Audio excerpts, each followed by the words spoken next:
This is Yae Miko as fast as possible. Yae Miko is an Electro Catalyst user who can be utilized as a sub DPS. Yae Miko ascends with crit rate, bringing her base crit chance to 22.5%.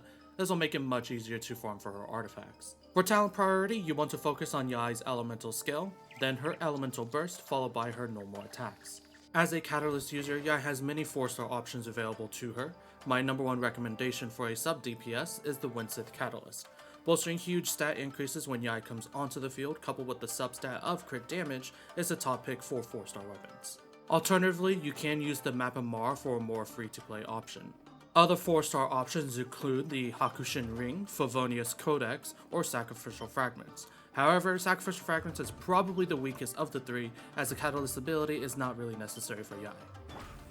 Favonius Codex will be an excellent option for energy recharge as her elemental burst cost is 90, while Hakushin Ring is a good mix of both energy recharge and damage capability, on top of it being another decent free-to-play option.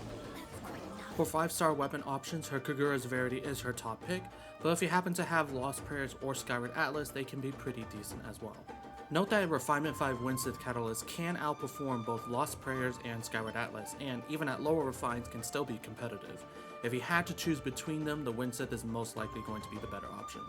Yae does not have a dedicated artifact set, therefore her best artifacts are going to be a mixture of 2-piece sets.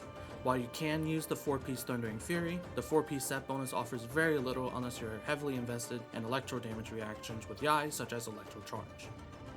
If you're going for the 2-piece set bonuses, Thundering Fury is going to be a must. If you have no issues with Yae's energy recharge, you can use Shimenawa's or Gladiator to boost Yae's overall damage.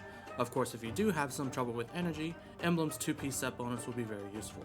Now, speaking of Emblem, you can use the 4-piece set bonus, however this sacrifices a lot of Yae's purpose as a constant off-field sub DPS if you start heavily investing into energy recharge over attack percent. For other 2-piece options, we do have 2-piece Noblesse or 2-piece Wanderers as well. However, I do not recommend the latter as farming Wanderers artifacts can be very difficult.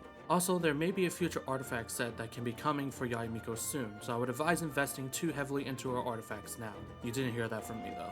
For constant off-field damage, you want to use Attack as the main set on your timepiece, Electro Damage bonus for the Goblet, and either crit rate or crit damage for the Circlet depending on your crit ratios. Your crit ratio should be 1 to 2. For every 1 point of crit rate, you should have 2 points of crit damage. Don't go too high on crit rate, however, anything over 100 does nothing. Aim for about 70 to 80% crit rate for Yae Miko. For substats, you want to aim for crit damage and crit rate, followed by attack percent, energy recharge, and elemental mastery in descending order. If you are struggling a bit on energy recharge or happen to be using the emblem set on Yae, you can replace the attack percent on the timepiece for energy recharge. You can also focus more on energy recharge for the substats over something such as attack percent or elemental mastery. For 5-star characters, Yae will pair very well with Raiden Shogun, Eula, Kokomi, and Child, as well as the usual supports of Kazuha, Zhongli, Venti, and Loki. For 4-star characters, you can use Kaya, Shincho, Rosaria, and Fischl, and for the 4-star supports will be the usual Sucrose and Bennett, as well as Kujo Sara if you happen to have constellations for her. This was Yae Miko as fast as possible. Like the video if you enjoyed the quick guide, subscribe for more future quick guides, and I'll see you later, travelers.